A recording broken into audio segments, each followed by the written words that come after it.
അഭിനന്ദനായ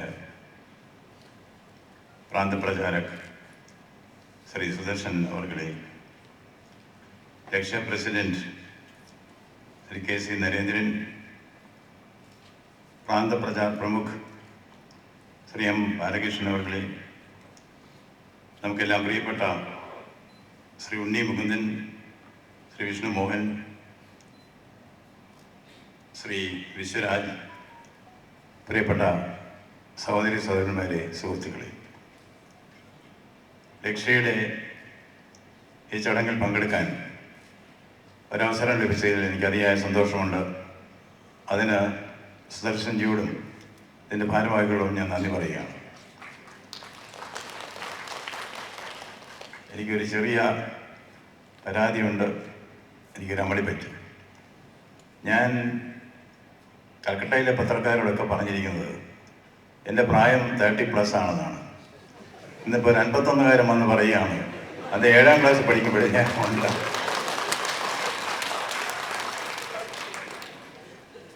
എന്നെക്കുറിച്ച് എങ്കിലും അദ്ദേഹം എന്നെക്കുറിച്ച് നല്ല വാക്കുകൾ പറഞ്ഞാൽ നന്ദിയുണ്ട്.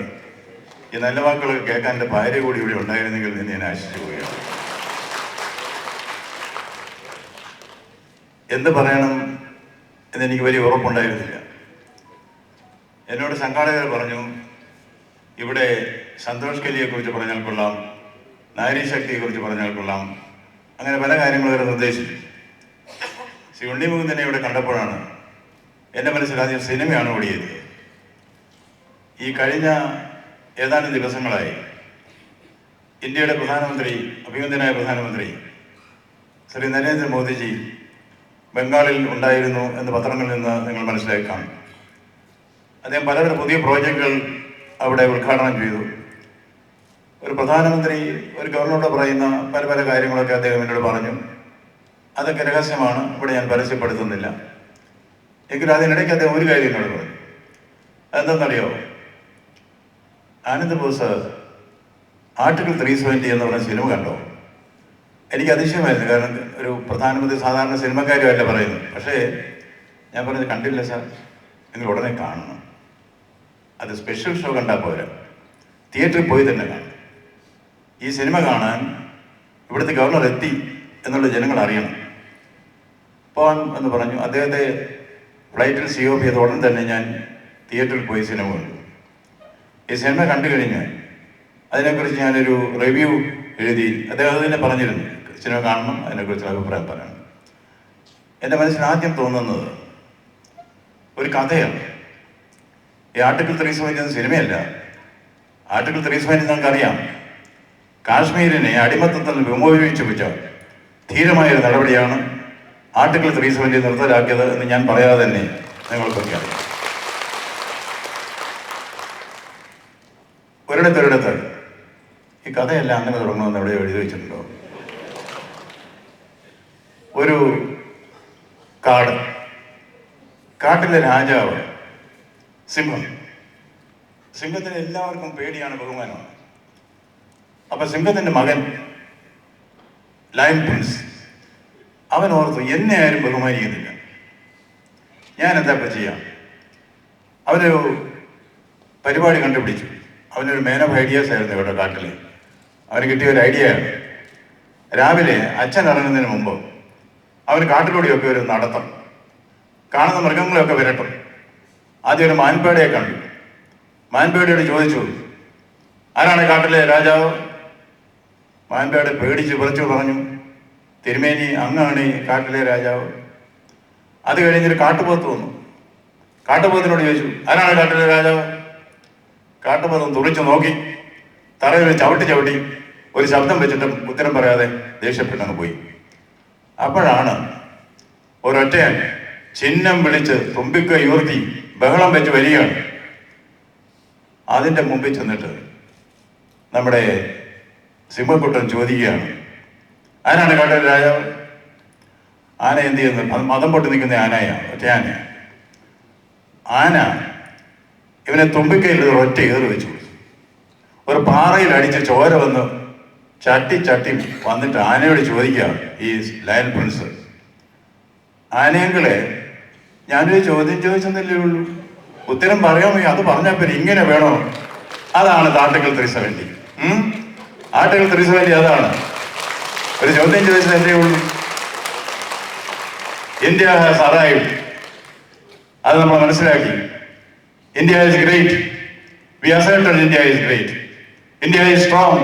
V asserted India is strong. ഇന്ന് ലോകം മുഴുവൻ സമ്മതിക്കുന്നു മേരാ ഭാരത് മഹാനെന്ന്. ഇവിടെ മാത്രം ചിലർക്ക് അതിൽ സംശയം. ഇന്നിവിടെ സോഷ്യൽ മീഡിയയെ കുറിച്ച് പറഞ്ഞു. അന്നും സോഷ്യൽ മീഡിയ ഉണ്ട്. ഈ സോഷ്യൽ മീഡിയ നറേഷൻ, നമുക്കറിയാം സത്യം പുറത്തു കൊണ്ടുവരുന്നവരാണ് നമ്മുടെ മീഡിയക്കാർ. അതിലവരെ ഞാൻ അഭിനന്ദിക്കുന്നു. ഇന്ത്യൻ ജനാധിപത്യം ഉയർന്നു നിൽക്കുന്നെങ്കിൽ പ്രധാന കാരണം പത്രസ്വാതന്ത്ര്യം തന്നെയാണ്. അതുകൊണ്ടാണ് ഇന്ത്യയുടെ മഹാനായ പ്രധാനമന്ത്രി പത്രസ്വാതന്ത്ര്യത്തെ ഉയർത്തിപ്പിടിക്കുന്നത്. ചില വിമർശനങ്ങൾക്കുണ്ട് എന്ന് ഞാൻ മനസ്സിലാക്കുന്നെങ്കിലും പോലീസുകാർ പറയുന്നു, പത്രപ്രവർത്തകരുടെ തലതൊട്ടപ്പനായ പോലീസുകാർ, അവർ റിപ്പബ്ലിക് ആൻഡ് ഇറ്റ്സ് പ്രസ്, അവർ republic and its press will rise or fall together എന്ന്. ഇത് നാം ഉൾക്കൊള്ളുന്നു. എന്നാൽ നറേറ്റീവ് അതല്ല. മീഡിയ പ്രവർത്തനം വേറെ, പത്രപ്രവർത്തനം വേറെ, മാധ്യമ പ്രവർത്തനം വേറെ, നറേറ്റീവ് വേറെ. അത് കൂടുതലും കാണുന്നത് സോഷ്യൽ മീഡിയയിലാണ്. ഈ നറേറ്റീവ് തുടങ്ങിയത് ഇന്നും ഇന്നലെയുമല്ല. ഈ നറേറ്റീവ് തുടങ്ങിയതും മഹാഭാരത യുദ്ധവേദിയിലാണ്. നമുക്കറിയാം, മഹാഭാരത യുദ്ധം, കൗരവ പാണ്ഡവ യുദ്ധം കൊടുമ്പിരിക്കൊള്ളുകയാണ്. അന്നേ ദിവസം ദ്രോണാചാര്യർ കൗരവപ്പടയുടെ നേതൃത്വം ഏറ്റെടുത്തു. തലങ്ങും വിലങ്ങും യുദ്ധക്കളത്തിൽ അസ്ത്രവിദ്യയുടെ അത്ഭുത സിദ്ധികൾ കാട്ടിക്കൊണ്ട് ആ വൃദ്ധ ബ്രാഹ്മണൻ തിളങ്ങി നിന്നപ്പോൾ പാണ്ഡവർ നടുങ്ങി. പാണ്ഡവരുടെ ഉന്മൂലനാശം എത്തുമെന്ന ഘട്ടമായി. ദ്രോണാചാര്യരെ യുദ്ധത്തിൽ തോൽപ്പിക്കാൻ ആർക്കുമാവില്ല. ആയോധന കലയിൽ ദ്രോണാചാര്യനെ വെല്ലാൻ ആരുമില്ല. അർജുനനുണ്ടാവില്ല, കർണനുണ്ടാവില്ല. അർജുനനും കർണനും ഭീമസേനയും ഒന്നിച്ചു നിന്നാലും ദ്രോണാചാര്യയെ ആയോധന വിദ്യയിൽ തോൽപ്പിക്കാനാവില്ല. പിന്നെ എന്ത് ചെയ്യും? പാണ്ഡവർക്ക് ഉന്മൂലനാശമാക്കി എന്ന ഘട്ടം വന്നു. അപ്പോൾ കൃഷ്ണൻ പറഞ്ഞു, പാണ്ഡവരെ ദ്രോണരെ യുദ്ധത്തിൽ തോൽപ്പിക്കാനാവില്ല. പക്ഷേ ദ്രോണർ സ്വയം ആയുധം ഉപേക്ഷിക്കും. ഇതെങ്ങനെ സാധിക്കും? അതിനും കള്ളകൃഷ്ണന്റെ കയ്യിൽ ഒരു വഴിയുണ്ട്. അദ്ദേഹം പറഞ്ഞു, സ്വന്തം മകനായ അശ്വത്ഥാമാവ് മരിച്ചു എന്ന് കേട്ടാൽ ദ്രോണാചാര്യരുടെ ആയുധം ഉപേക്ഷിക്കും. ഇത് കേട്ട മാത്രയിൽ ഭീമസേനൻ അശ്വത്ഥാമാവ് എന്ന ആനയെ ഗത കൊണ്ട് അടിച്ചു കൊന്നു. യുദ്ധക്കളത്തിൽ പറഞ്ഞു വരുത്തി അശ്വത്ഥാമാവ് മരിച്ചു എന്ന് നറേറ്റീവ്. ഈ വാർത്ത വൃദ്ധബ്രാഹ്മണനായ ദ്രോണരുടെ ചെവിയിലും എത്തി. ദ്രോണരാകെ തളർന്നു. എങ്കിലും അദ്ദേഹം യുദ്ധക്കളമല്ലേ, ഇത് സത്യമാവണമെന്നില്ല, ഒരു നെറേറ്റീവാണ്. അദ്ദേഹം സത്യം അറിയാൻ വേണ്ടി സത്യത്തിന്റെയും ധർമ്മത്തിന്റെയും ആകത്തുകയായ ധർമ്മപുത്രരെ സമീപിച്ചു. തന്റെ ശിഷ്യനായ ധർമ്മപുത്രരോട് ചോദിച്ചത് ശരിയാണോ? ധർമ്മപുത്രർ, സാക്ഷാൽ ധർമ്മദേവന്റെ പുത്രനായ യുദ്ധത്തിന്റെ വേദിയിൽ വെച്ച് തന്റെ ഗുരുനാഥനോട് പറഞ്ഞു, അശ്വത്ഥാമാഹത കുഞ്ചര, അശ്വത്ഥാമാവ് മരിച്ചു എന്ന് ദ്രോണർ കേൾക്കെ ഉറക്കെയും അശ്വത്ഥാമാവെന്ന ആന എന്നാരും കേൾക്കാതെ പതുക്കി. ദ്രോണരുടെ കയ്യിൽ നിന്നും അമ്പും വില്ലും നിലംപതിച്ചു. ഒപ്പം ധർമ്മവും നിലംപതിച്ചു. അപ്പോൾ യുദ്ധത്തിന്റെ വേദിയിൽ വെച്ച് പുത്രർക്ക് ധർമ്മച്യുതി സംഭവിക്കാമെന്നുണ്ടെങ്കിൽ ഞാനും നിങ്ങളുൾപ്പെടെ സാധാരണക്കാർ ധർമ്മച്യുതിയുടെ പടുകുഴിയിലേക്ക് ആണ്ടുപോയില്ലെങ്കിൽ ഇതിൽ അത്ഭുതമുള്ളൂ. ഇന്ന് ജനാധിപത്യത്തിൽ മീഡിയയുടെ സത്യസന്ധ പ്രവർത്തനത്തിന്റെ ഒപ്പം നിന്നുകൊണ്ട് പാരലൽ പ്രവർത്തനമാണ് സോഷ്യൽ മീഡിയയിലെ ഇതുപോലെ നാരേറ്റീവ്സ്. അതിനെതിരായി നിൽക്കാൻ കഴിഞ്ഞാൽ ഒരു വലിയ കാര്യമാണ്, പ്രത്യേകിച്ച് നവതലമുറ. സത്യമായി തന്നെ മുൻപോട്ട് വരണം. ആഫ്രിക്കയിലെ ഒരു കഥയുണ്ട്. യോറുബ വംശങ്ങളിൽ നൈജീരിയയിൽ സത്യവും അസത്യവും കൂടപ്പുറപ്പുകളാണ്. ഒരിക്കൽ അസത്യം സത്യത്തോട് പറഞ്ഞു, നമുക്ക് ഈ ആറൊന്ന് നീന്തി കടക്കാം. ഒരു സൗഹൃദ മത്സരം. സത്യം സമ്മതിച്ചു. സത്യം ആറ്റുതീരത്തെത്തി, വസ്ത്രമൊക്കെ മാറ്റി ആറ്റിലേക്ക് എടുത്തിയാടി നീന്താൻ തുടങ്ങി.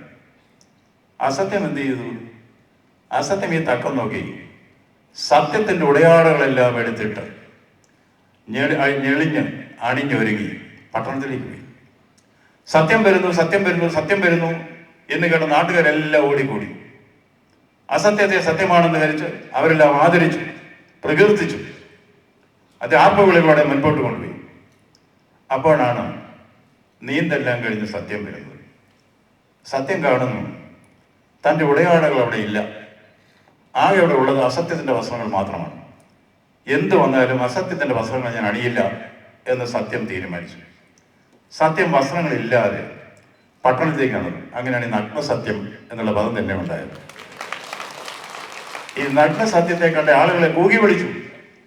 നഗ്നസത്യത്തെ ആർക്കും വേണ്ട. കൂകി വിളിച്ച് കല്ലെറിഞ്ഞു, ഓടിച്ചു.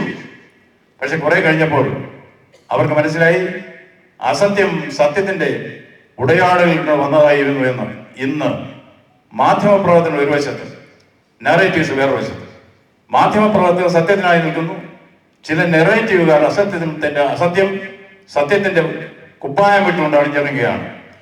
ഇതിനെ പൊളിച്ചു കാണിക്കാനാണ് ലക്ഷ്യമിടുന്നത് എന്ന് കാണുന്നതിൽ അതിയായ സന്തോഷം.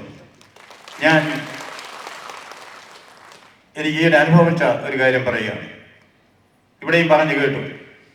അതായത് സന്ദേശ് ഖലി എന്നൊരു ഗ്രാമപ്രദേശം, ഗ്രാമത്തിലെ തുരുത്താണ്, ഗംഗയിലുള്ള ഒരു തുരുത്താണ്. 3000 ആളുകൾ പാർക്കുന്ന ഒരു തുരുത്ത്. അങ്ങോട്ടേക്ക് വാഹന സൗകര്യമില്ല, പാലമില്ല. നമ്മൾ വന്ന് ഇറങ്ങിയിട്ട് വള്ളത്തിലോ ബോട്ടിലോ ഒക്കെ ആയിട്ട് വേണം അക്കരെ കിടക്കാൻ. ഇൻസുലാരിറ്റി എന്ന് പറയാറുണ്ടല്ലോ, അങ്ങനെ ജീവിക്കുന്ന ഒരു കൂട്ടരാണ്. ഞാനന്ന് കേരളത്തിൽ എനിക്ക് ആകെ അനുവദിച്ചിരുന്ന 1 മാസം 2 ദിവസം അവധിയാണ്. ചക്കുളത്തുകാവിൽ പോകാൻ 1 ദിവസം എനിക്ക് അനുവദിക്കും. അതിന് മുമ്പിലും ഒരു ദിവസം ഞാൻ എങ്ങനെ തട്ടിയെടുക്കും. ആ 2 ദിവസത്തേക്ക് ഞാൻ കേരളത്തിൽ വന്നപ്പോൾ എൻ്റെ അടുത്ത് ചിലർ വന്ന് പറഞ്ഞു, സന്ദേശ് ഖലി എന്ന സ്ഥലത്ത് അവിടെ ചില ഗുണ്ടകളെന്ന് പറഞ്ഞാൽ ഷെയ്ഖ് ഷാജഹാൻ, നമ്മളൊക്കെ ഷാജഹാൻ എന്ന് പറഞ്ഞാൽ ഷാജഹാൻ ചക്രവർത്തിയാണ്, ഇദ്ദേഹം അതിനേക്കാൾ വലിയ ആളാണ് അവിടെ. അദ്ദേഹം വരും, അദ്ദേഹത്തിൻ്റെ ഗുണ്ടകളുമുണ്ട്. ഇത് സത്യമാണെന്ന് എനിക്ക് ഇന്നലെ തോന്നിയില്ല. ഞാനും അതിന് നറേറ്റീവ് ആയിരിക്കും. ഇവിടെ എന്നെ വിളിച്ച് പറഞ്ഞ ആൾ സത്യസന്ധനായിരുന്നുകൊണ്ട് ഞാൻ സീരിയസ് ആയിട്ട്. അവർ ചെയ്യുന്നത് എന്താണെന്നറിയോ? അച്ഛനും അമ്മയും പ്രായമായ മകളും ഉള്ളവർ പാർക്കുന്ന ഒരു വീട്, അങ്ങോട്ടേക്ക് രാത്രി 7-8 മണിയാവും ഒരു ഗുണ്ടത്തലവൻ വന്നിട്ട് പറയും, മകളെയും ഭാര്യയും ഇന്ന് വൈകിട്ട് പാർട്ടി ഓഫീസിലേക്ക് അയക്കണം. എതിർക്കുമെന്നറിയാമല്ലോ, ന്യായമായും ഭർത്താവ് എതിർക്കും. ഭർത്താവിനെ അവിടെ വെച്ച് തന്നെ അടിച്ച് താഴെ ഇടും. ഇവരെ കൊണ്ട് പോകും. 2-3 ദിവസം കഴിഞ്ഞ് തിരിച്ചയക്കുള്ളൂ. ഇതൊക്കെ കെട്ടുകഥയാണെന്നാണ് ഞാൻ ധരിച്ചത്. എന്ന് മാത്രമല്ല, ഇതിനെ ആരെങ്കിലും എതിർത്ത് കഴിഞ്ഞാൽ ആ പാവപ്പെട്ടവരുടെ അവിടെ ഈ ചെമ്മീൻ വളർത്ത് കേന്ദ്രമാണ്. ചെറിയ സ്ഥലം, 5 സെന്റ് 10 സെന്റ് 15 സെന്റിലൊക്കെ ചെമ്മീൻ വളർത്താണ്. ആരെങ്കിലും എതിർത്ത് കഴിഞ്ഞാൽ അവരുടെ 10 സെന്റ് 50 സെന്റ് പിടിച്ചങ്ങ് എടുക്കും. എന്ന് മാത്രമല്ല, അവിടെ കുട്ടികൾക്ക് ക്രിക്കറ്റ് കളിക്കാൻ, ഫുട്ബോൾ കളിക്കാൻ ഒരു മൈതാനമുണ്ടായിരുന്നു. ആ മൈതാനം ഗുണ്ടാ സംഘം ഏറ്റെടുത്തു. ആർക്കും അങ്ങോട്ട് കടക്കാൻ പറ്റിയില്ല, പരാതി പറയാൻ പറ്റിയില്ല. എന്തുകൊണ്ട്? അവിടെ നിരോധനാജ്ഞയാണ്, അതുകൊണ്ട് ആർക്കും അങ്ങോട്ട് പോകാൻ പറ്റില്ല. ഇത്രയും പറഞ്ഞപ്പോൾ ഞാൻ ഓർത്തു, ഞാൻ ഈ പദവി ഇട്ടുകൊണ്ട് ഇവിടെ ഈ കുപ്പായം ഇട്ടുകൊണ്ടിരിക്കുന്നത് എന്തെങ്കിലും ചെയ്യണ്ടേ? വയസ്സ് 73 ഇനിയിപ്പോൾ ദൈവത്തിന് നിരക്കുന്ന കാര്യങ്ങളൊക്കെ ചെയ്ത് മനുഷ്യർക്ക് എന്തെങ്കിലുമൊക്കെ സഹായം ചെയ്ത് മുകളിലേക്ക് പോവുക എന്നുള്ളത് മാത്രമേ എനിക്ക് ലക്ഷ്യമുള്ളൂ. ഞാൻ എൻ്റെ കേരളത്തിലെ ചടങ്ങുകളൊക്കെ നിർത്തിവെച്ചിട്ട് ഞാൻ അങ്ങോട്ടേക്ക് പോയി. അവിടെ ചെന്നപ്പോൾ എനിക്ക് ഔദ്യോഗികമായി വളരെ മര്യാദയ്ക്ക് തന്നെയാണ് എന്നോട് പറഞ്ഞു, ഗവർണർ സാർ ആ സ്ഥലത്തേക്ക് പോകണ്ട. എന്തുകൊണ്ട്? അത് സാറേ, അങ്ങയുടെ സുരക്ഷിതത്വം ഞങ്ങൾക്ക് ഏർപ്പെടുത്താൻ കഴിയില്ല. നല്ല ഉദ്ദേശത്തോടുകൂടി പറഞ്ഞാണ്. അപ്പം ഞാൻ പറഞ്ഞു, എനിക്കങ്ങനെ വലിയ സുരക്ഷിതത്വം ഒന്നും വേണ്ട. ഞാനങ്ങ് പോയി. എൻ്റെ പുറകെ പത്രക്കാരുണ്ടായിരുന്നു. എനിക്ക് പത്രക്കാരെ ഇഷ്ടമാണ്. കാരണം അവർ വിമർശിച്ചാലും നല്ല കാര്യം. അവർ പത്രക്കാരെപ്പോഴും നമ്മുടെ മുഖത്തിന് മുന്നിൽ കണ്ണാടി കാണിക്കുന്നവരാണ്. കണ്ണാടി കാണുമ്പോഴവും തങ്ങളുടെ മുഖം ഏറ്റവും നന്നെന്ന് നിരൂപിക്കും എത്രയോ നിരൂപകരുണ്ടെന്ന് പറഞ്ഞത് ശരിയാണ്. അപ്പം പൊതുപ്രവർത്തകരുടെ മുന്നിൽ കണ്ണാടി കാണിക്കുന്ന പത്രപ്രവർത്തകർ എനിക്ക് ഇഷ്ടമാണ്. അവരെൻ്റെ കൂടെ വന്നു. ഒരു 10 വാഹനങ്ങളിലായിട്ട് അവർ വന്നു. ഞാൻ സന്തോഷ് ഖലി എത്താറായപ്പോൾ എൻ്റെ അടുത്തൊരു പോലീസ് ഓഫീസർ വന്ന് പറഞ്ഞു, ആരോ എന്നെ വിളിച്ചു, പത്രക്കാരോ വിളിച്ചു. എൻ്റെ ADCയോട് പറഞ്ഞു, സാർ ഞങ്ങളെ തടഞ്ഞിരിക്കുന്നു. അപ്പം ഞാൻ ആ പോലീസ് ഉദ്യോഗസ്ഥനെ വിളിച്ചു. ശരിയാണ്, പത്രക്കാരനെ നിങ്ങൾ തടഞ്ഞു. സാർ അത് ഇവിടെ നിരോധനാജ്ഞയാണ്. എന്തിൻ്റെ നിരോധനാജ്ഞ? പത്രക്കാരെ തടയുന്ന നിരോധനാജ്ഞയുണ്ടോ? ഏത് നിരോധനാജ്ഞയുള്ള സ്ഥലത്തും റിപ്പോർട്ട് ചെയ്യേണ്ട ചുമതല അവർക്കില്ലേ? സാർ ഇത് ഓർഡർ ഇട്ട് കിട്ടിക്കുക. ആര് ഓർഡർ ഇട്ടു? പോലീസിൻ്റെ ഓർഡറാണ്. സാധാരണഗതിക്ക് മനുഷ്യരോട് ഞാൻ വളരെ മയത്തിലും മൃദുവായിട്ടൊക്കെ പറയുന്നത് എനിക്കിഷ്ടം, എൻ്റെ ശീലവാദമാണ്. ആ പോലീസ് ഉദ്യോഗസ്ഥനോട് ഞാൻ പറഞ്ഞു, I am the governor, I cancel the police order. ആര് എൻ്റെ മോട്ടോർ ഗണ്ണിൽ വേണം എന്ന് ഞാൻ തീരുമാനിക്കും. ഈ പത്രക്കാരെല്ലാം എൻ്റെ കൂടെ വന്നവരാണ്, എൻ്റെ മോട്ടോർ ഗണ്ണിൽ ഉണ്ടായിരിക്കും എന്ന് മാത്രമാണ് സൗമ്യമായി ഉദ്യോഗസ്ഥനോട് പറഞ്ഞു. അവരെ എൻ്റെ മോട്ടോർ ഗണ്ണിലാക്കുന്ന കാര്യം നിങ്ങൾ തന്നെ അങ്ങ് ചെയ്യുക. അങ്ങനെ അവരെ തടഞ്ഞു വെച്ച പോലീസ് ഉദ്യോഗസ്ഥൻ തന്നെ അവരെ എൻ്റെ മോട്ടോർ ഗണ്ണിലേക്ക് വിട്ടു. അവർ വന്ന് ആദ്യമായിട്ടാണ് ഇതെന്നെ വെള്ളരിക്കപ്പെടണമാണോ? പത്രക്കാർ എവിടെയും ചെന്ന് ഇടിച്ചു കയറി സത്യം കണ്ടെത്താൻ തൻ്റെ ഇടമുള്ള പത്രക്കാർ, അവരെ പോലും തടഞ്ഞു വെച്ചിട്ട് കുറെ നാളുകളായി. അവരാദ്യമായിട്ട് വരികയാണ്. ഞങ്ങൾ കണ്ടത് എന്താണെന്ന് അറിയാമോ? ഞാൻ റോഡിലിറങ്ങി നിന്നപ്പോൾ നൂറുകണക്കിന്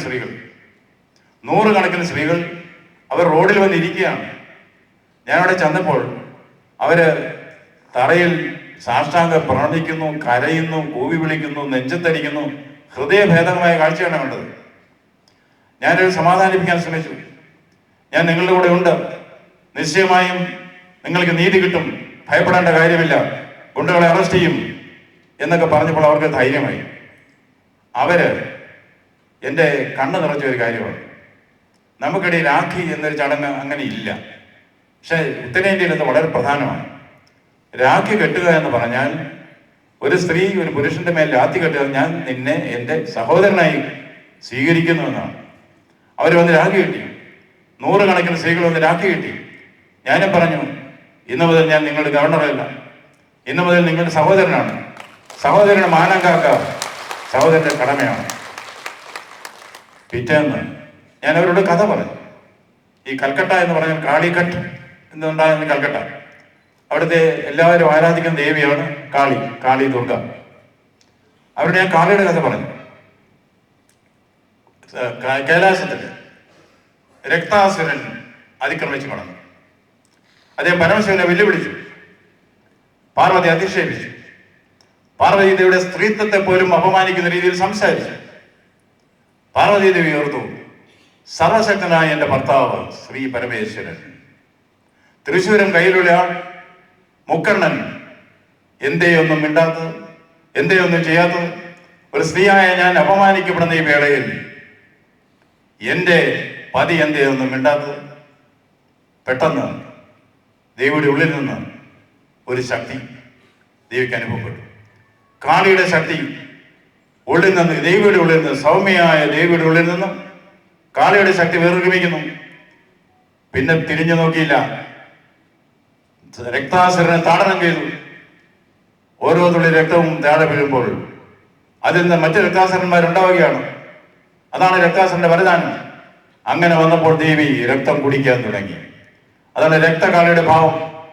രക്താസുരന്റെ ഒരു തുള്ളി രക്തം തറയിൽ വീണ് കഴിഞ്ഞാൽ വീണ്ടും രക്താസുരന്മാർ വരുമെന്ന് മനസ്സിലാക്കിയപ്പോൾ ദേവി രക്തം കുടിക്കുകയാണ്, രക്തകാളി. പിന്നെ താടനം നിന്നില്ല. 7 ലോകങ്ങളും നശിച്ചു പോകുമെന്ന ഘട്ടത്തിലേക്ക് എത്തി. നാരി ശക്തി പിടിച്ചു നിർത്താൻ കഴിയുന്നില്ല. ആന്തരിക ശക്തി കണ്ടെത്തിയ ദേവി ആന്തരിക ശക്തി പ്രയോഗിക്കാൻ തുടങ്ങി. ആർക്കും രക്ഷയിൽ തടുക്കാനാവില്ല. അപ്രതിഹതമായ താടനം വരുന്നു നാരീ ശക്തിയിൽ നിന്ന്. ഒടുവിൽ മഹാദേവൻ തന്നെ ദേവിയുടെ മുന്നിൽ സാഷ്ടാംഗം പ്രണമിച്ചു കൊടുത്തു. തന്റെ പതിയുടെ മേൽ കാൽ പതിപ്പിക്കുന്നത് ശരിയല്ല എന്ന് ഉള്ളിൽ മനസ്സിലാക്കിയ ദേവി പതുക്കെ സൗമ്യഭാവത്തിലേക്ക് വരികയാണ്.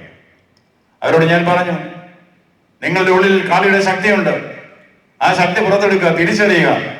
ഹിന്ദിയിൽ അവരോട് പറഞ്ഞു. ചെറുപ്പകാലത്ത് ഞാൻ പഠിച്ചുകൊണ്ട് ദോഹയുണ്ട്.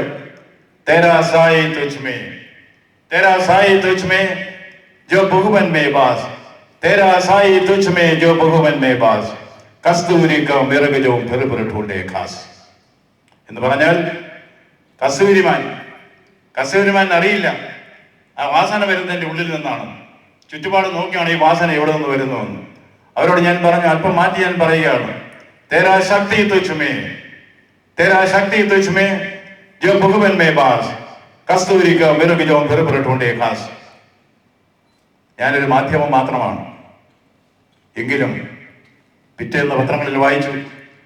പിന്നെ പത്രപ്രവർത്തകരുടെ വിട്ടുപോയിട്ടില്ല. അവരെ തടഞ്ഞു വെച്ചെടുത്തവർ ക്യാമ്പടിച്ച് ധൈര്യമായിട്ട് നിന്നു. അവരോരോ നീക്കവും ടെലിവിഷനിലും പത്രമാധ്യമങ്ങളിലുമായിട്ട് പ്രചരിപ്പിച്ചു. പിന്നീട് കണ്ടത് എന്താണെന്നറിയാമോ? ഒരു ദിവസം സ്ത്രീകൾ കയ്യിൽ കിട്ടിയ ആയുധവുമായി, അത് അടുക്കളയിലെ ആയുധമാവ് എല്ലാം എടുത്ത് ചൂലുൾപ്പെടെ കണിയാരക്കമ്പ് ഉൾപ്പെടെ എടുത്ത് വെളിയിലിറങ്ങി ആദ്യമായിട്ട് ഗുണ്ടകളെ തിരിച്ചടിക്കാൻ തുടങ്ങി. എന്ന് മാത്രമല്ല, അവിടെ ഉള്ള മൈതാനം, ഫുട്ബോൾ കളിക്കാനുള്ള മൈതാനം, ആ മൈതാനം ഗുണ്ടാപ്പട അടക്കി വെച്ചിരിക്കുകയായിരുന്നു. മൈതാനത്തിൽ തൊടാൻ ധൈര്യപ്പെട്ടിരുന്നവർ പെണ്ണുങ്ങൾ ഇറങ്ങി മൈതാനം പിടിച്ചെടുത്തു, ഫുട്ബോൾ കളിച്ചു. എളിയനായ ഞാൻ ഈ പേര് പറഞ്ഞപ്പോൾ ഞാൻ പറഞ്ഞു, ഒരു ഗവർണേഴ്സ് 11 ഒരു ഫുട്ബോൾ ടീം അങ്ങ് തുടങ്ങാൻ പറഞ്ഞു. ഗവർണറായ ഇന്ന് ബംഗാളിൽ പലയിടങ്ങളിലും സന്തോഷ് കലികളുണ്ട്. അതെല്ലാം ഇന്ന് വെളിയിൽ വന്നുകൊണ്ടിരിക്കുകയാണ്. ഈ വിവരം അറിഞ്ഞ പശ്ചാത്തലത്തിലാണ് ഇന്ത്യയുടെ അഭിനന്ദനായ പ്രധാനമന്ത്രി അവിടെ വന്നത്. അദ്ദേഹം പല വേദികളിലും സന്തോഷ് കലിയിലെ പെൺകുട്ടികളുടെ ധീരതയെ പ്രശംസിച്ചു. നാരീ ശക്തിയാണ് ഭാരതത്തിന്റെ ശക്തി എന്ന് അടിവരയിട്ട് പറഞ്ഞു.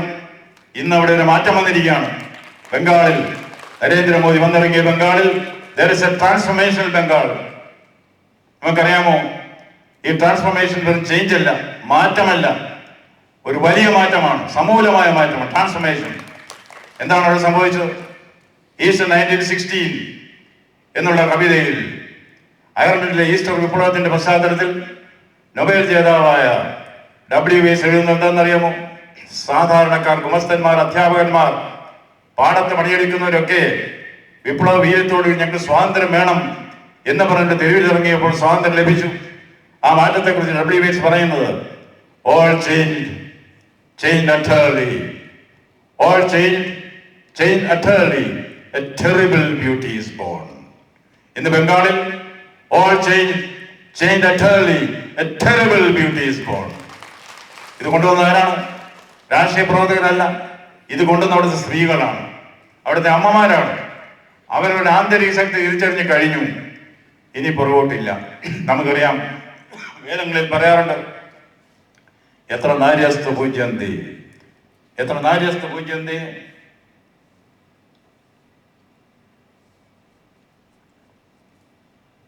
കേരളത്തിൽ വന്നാൽ വെള്ളം കുടിക്കുമെന്ന് ആരണ്ട് പറഞ്ഞാൽ ശരിയാണ്. വെള്ളം കുടിക്കും.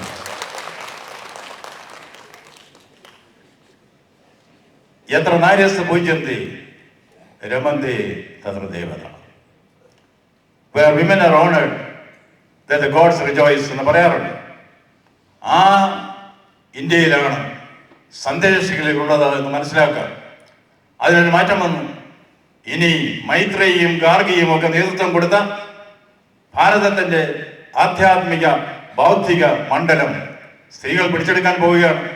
സന്തോഷിക്കാൻ ഞാനൊരു കാര്യം ഈ പ്രായത്തിൽ പറയുകയാണ്. എനിക്ക് ഏതാണ്ടൊക്കെ പരീക്ഷയൊക്കെ പാസ്സാകാൻ കഴിഞ്ഞ് ദൈവത്തിൻ്റെ അനുഗ്രഹം കൊണ്ട് IAS ഒക്കെ പാസ്സാക്കി. ആൾക്കാരൊക്കെ പറഞ്ഞുകൊണ്ടിരിക്കുന്ന IAS പഠിക്കുന്നവരൊക്കെ നല്ല ബുദ്ധിയുള്ളവരാണ്. സത്യം പറഞ്ഞാൽ എൻ്റെ മോള് അവിടെ എന്നോട് പലപ്പോഴും ചോദിച്ചിട്ടുണ്ട്, എൻ്റെ അച്ഛനൊന്നും അറിയാൻ വയ്യ, ഏത് പൊട്ടനാണോ അച്ഛൻ IAS തന്നത്? എനിക്കങ്ങനെ വരുമെന്ന് തോന്നുന്നില്ല. അതായത് ഇനിയൊരു മാറ്റം വരാൻ പോവുകയാണ്. നമ്മളൊക്കെ, ഞാനിപ്പോൾ പറയുകയാണ്, നമ്മുടെ അമ്മമാരിൽ നിന്ന് പഠിച്ചതിന് ശേഷം ഒന്നും പഠിക്കാറില്ല. അറിയാമോ? അമ്മ എന്ന് പറഞ്ഞാൽ ചില സിനിമാ പാട്ടിലൊക്കെ ഒരു അമ്മയല്ലാതെ ഒരു ദൈവമുണ്ടോ, അതിലും വലിയൊരു സത്യമാണ്. നമ്മൾ വായിച്ച് പഠിച്ചൊക്കെ ഡിഗ്രിയും IAS IPS MBBS ഒക്കെ കിട്ടും, അറിവ് കിട്ടും. പക്ഷെ അറിവ് തിരിച്ചറിവാക്കി മാറ്റുന്നത് അമ്മയാണ്. അറിവ് തിരിച്ചറിവാക്കി മാറ്റിത്തരുന്ന അമ്മ.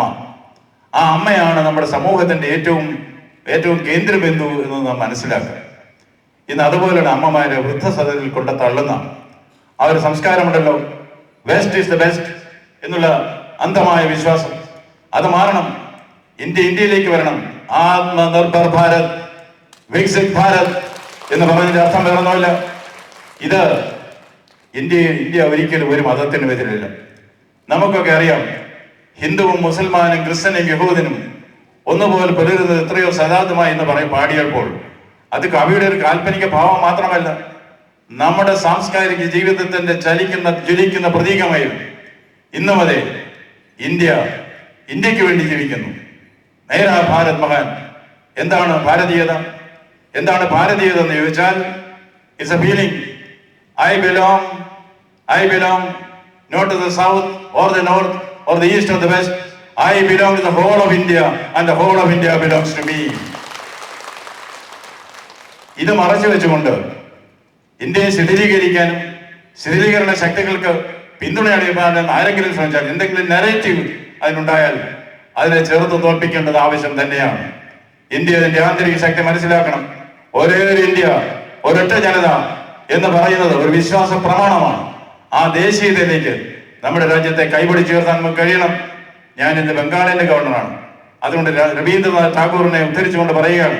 ഞാൻ ഈ പറയാൻ പോകുന്ന ബംഗാളിയാണ് കേട്ടോ, തെറ്റാണെങ്കിൽ ക്ഷമിക്കണം. അതിലിപ്പം മലയാളികൾക്ക് ബംഗാളി അറിയാൻ വയ്യാത്തതുകൊണ്ട് ഇച്ചിരി തെറ്റ് പറ്റിയാലും കുഴപ്പമില്ല, ധൈര്യമായിട്ട് പറയാണ്. അദ്ദേഹം പറഞ്ഞെന്താ പറയാ, ബാംഗ്ലാർ മാട്ടി, ബാംഗ്ലാർ ജോൾ, ബാംഗ്ലാർ ബായു, ബാംഗ്ലാർ ഫൽ, പുനോഹോ പുനോഹോ പുനോഹോ ഹേ ഭഗവാൻ. ബംഗാളിന്റെ മണ്ണ്, ബംഗാളിന്റെ വെള്ളം, ബംഗാളിന്റെ വായു, ബംഗാളിന്റെ ഫലമൂലങ്ങൾ പുണ്യമാവട്ടെ, പുണ്യമാവട്ടെ, പുണ്യമാവട്ടെ. ഇത് ഭാരതത്തെ കുറിച്ചും പറയുകയാണ്. Yes, India is going to be strong. India is strong. We have to assert we are strong. India is great.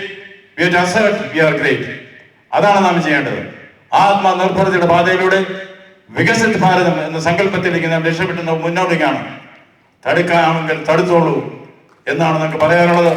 ലോകം അംഗീകരിച്ചു കഴിഞ്ഞു. ഇനി ഇന്ത്യ, നമ്മുടെ ആത്മാവ് ശക്തി നാം മനസ്സിലാക്കണം. നമ്മുടെ ഇടയിൽ ഒരു വിശ്വാസമുണ്ട്. നമ്മുടെ ശരീര മൂർധാവിൽ ഒരു ദേവിയുണ്ട്. ആ ദേവിയുടെ പേരാണ് തഥാ അസ്തു. ഈ തഥാ അസ്തു എന്ന് പറഞ്ഞതിന്റെ അർത്ഥം നമുക്കറിയാം. അങ്ങനെ ആവട്ടെ. അതായത് ക്രിസ്തീയ സഹോദരന്മാർ പ്രാർത്ഥനയ്ക്ക് ശേഷം ഏമൻ എന്ന് പറയുന്നത് ആമേൻ, ആ അർത്ഥം തന്നെയാണ്. നാം ഏതെങ്കിലും ഒരു കാര്യം ഇറങ്ങിപ്പുറമുണ്ടോ, എന്നെ കൊണ്ടത് പറ്റില്ല, എനിക്കുള്ള ആളും അർത്ഥമൊന്നും എനിക്കില്ല, എനിക്കതിനുള്ള കഴിവില്ല, ഞാൻ വിജയിക്കില്ല എന്ന് പറഞ്ഞാൽ ഈ ദേവിയും പറയും തഥാ അസ്തു, അങ്ങനെ തന്നെ ആവട്ടെ. നേരെ മറിച്ച് ഞാൻ വിജയിക്കും, എന്റെ ആകാശത്തെ പിടിച്ചു കെട്ടാൻ അവിടെ ആരുണ്ട്, ജയിക്കാനായി ജനിച്ചവനാണ് ഞാൻ, ജയിക്കുക തന്നെ ചെയ്യും എന്ന് പറഞ്ഞാൽ ദേവി അവതരിന്ന് പറയും തഥാ അസ്തു, അങ്ങനെ തന്നെ ആവട്ടെ. അപ്പോൾ നമുക്ക് നാമയെ പടയുന്നത് നാഗം, നരകവും അതുപോലെ എന്ന് പറഞ്ഞത് ശരിയാണ്. India is great, India is strong എന്ന് നാം വിശ്വസിച്ചാൽ India will be strong, India will be great. Because India is great, India is strong. ലോകം അത് മനസ്സിലാക്കി കഴിഞ്ഞു. ലോകത്തിൽ നിങ്ങൾ പറയാൻ ഒരു ബുദ്ധിമുട്ടുമില്ല. നിങ്ങൾക്കറിയാമോ, നൂറ്റാണ്ടുകൾക്ക് മുമ്പ്, കഴിഞ്ഞ നൂറ്റാണ്ട്, ദശാബ്ദങ്ങൾക്ക് മുമ്പ് പ്രസിദ്ധ ചരിത്രകാരൻ ആർണോൾഡ് ടോയിൻബി പറഞ്ഞു, A chapter which had A western beginning will have an Indian ending. The only way for the salvation of mankind is the Indian way. ഇത് പറഞ്ഞത് ഇന്ത്യക്കാരനല്ല, ആർണോൾഡ് ടോയിൻബിയാണ്. അതുപോലെ നമ്മുടെ രാജ്യത്തെ മനസ്സിലാക്കാനും നമ്മുടെ ആന്തരിക ശക്തി മനസ്സിലാക്കാനും നിങ്ങൾക്ക് കഴിയണം. അതാവട്ടെ ലക്ഷ്യയുടെ ലക്ഷ്യം എന്ന് ഞാൻ ആശംസിക്കുകയാണ്. നിശ്ചയമായും നിങ്ങൾക്ക് എല്ലാവിധ മംഗളങ്ങളും ഞാൻ നേരുകയാണ്. ഞാൻ അധികം ദീർഘിപ്പിക്കുന്നില്ല. ഇതിനു മുമ്പ് ഒരിക്കൽ പറഞ്ഞ ഒരു കാര്യമാണ്, ഒരിക്കൽ കൂടി ആവർത്തിക്കുകയാണ്. ഞാൻ കൊല്ലത്ത് കളക്ടറായിരുന്നപ്പോൾ അവിടെ ഒരു അന്തർദേശീയ ഇന്റർഫെയ്ത്ത് കോൺക്ലേവ്, നമ്മുടെ ചിക്കാഗോയിലൊക്കെ വിവേകാനന്ദൻ പങ്കെടുത്ത വേൾഡ് പാർലമെന്റ് റിലീജിയൻസ് പോലെ ഇരുന്നു. അപ്പോൾ അവിടെ പ്രഗത്ഭരായ പല പ്രസംഗകരും ലോകത്തിന്റെ വിവിധ ഭാഗങ്ങളിൽ നിന്ന് വരുന്ന ബില്ലി ഗ്രഹാം തുടങ്ങിയ പ്രസിദ്ധരൊക്കെ ഉണ്ട്.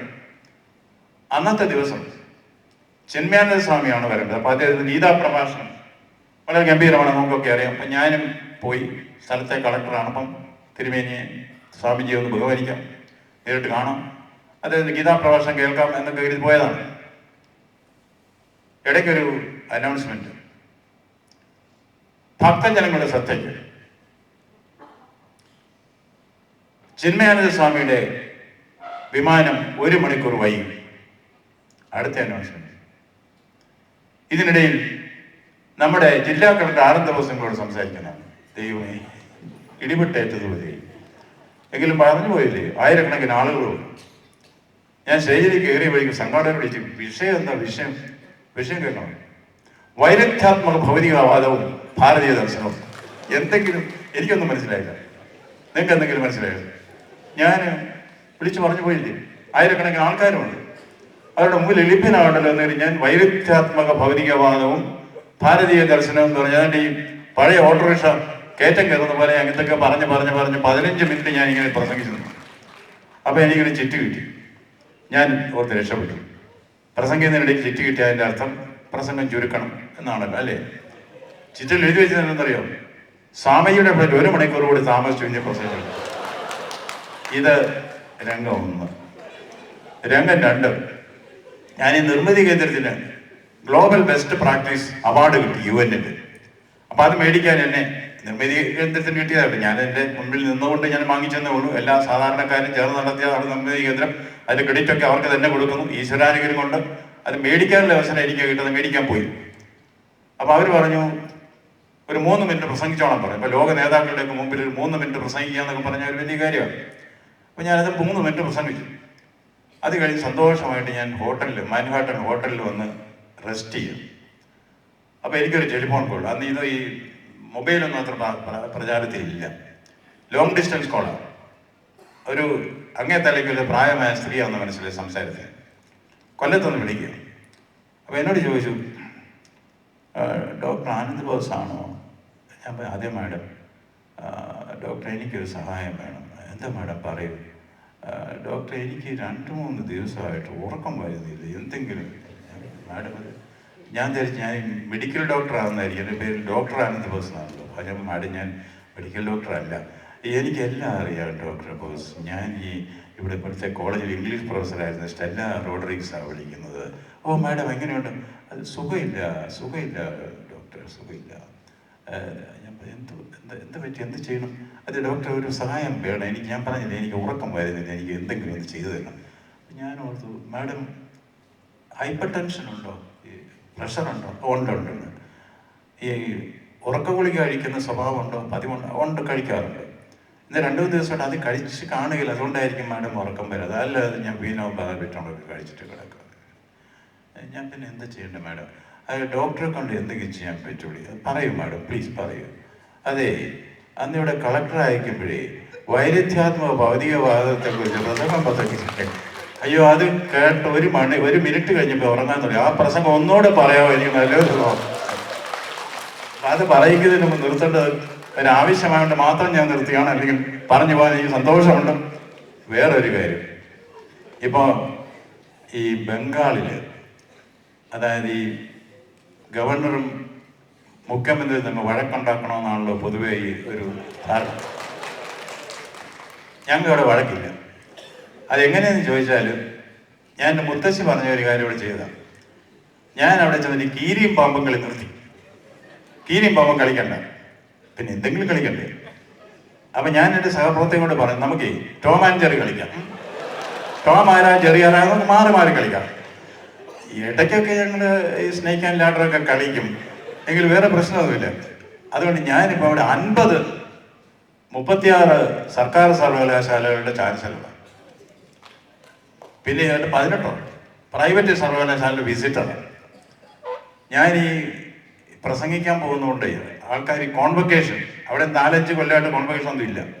എല്ലാം കൊടുത്തോളാം, എല്ലാ പിള്ളേർക്ക് ഡിഗ്രി കിട്ടേണ്ട കാര്യമല്ലേ, കൊടുത്തോളാം പറഞ്ഞു. ഞാൻ ഇങ്ങനെ ഓടി നടന്ന കോൺവൊക്കേഷൻ. അപ്പോൾ ആൾക്കാരൊക്കെ പ്രസംഗത്തിൽ അടിക്കും, ബംഗാളിയൊക്കെ പറയുന്നതുകൊണ്ട് കൈയൊക്കെ അടി കിട്ടും. ഞാനത് എൻ്റെ പ്രസംഗമൊക്കെ കേട്ട് ഇഷ്ടപ്പെട്ടിട്ടായിരിക്കും ഞാനങ്ങ് പോരം പ്രസംഗിച്ചിട്ട് ഒടുവില്ലേ പിള്ളേരെ കണ്ടതില്ല. അപ്പം ഞാനങ്ങ് ആളായി. എന്നിട്ട് അവരോട് പറഞ്ഞു, we need educational reform, we need industrial reform, we need cultural reform. ഒരു വിദ്യാർത്ഥി സദസ്സിൽ നിന്ന് പറഞ്ഞു, but you need some chloroform. ഇത് പറയുന്നതിന് മുമ്പ് എല്ലാവിധ മംഗളവും നേർന്നു. നിങ്ങൾ ലക്ഷ്യം നേടട്ടെ എന്നെ ആശംസയോട് നിർത്തുന്നു. നമസ്കാരം.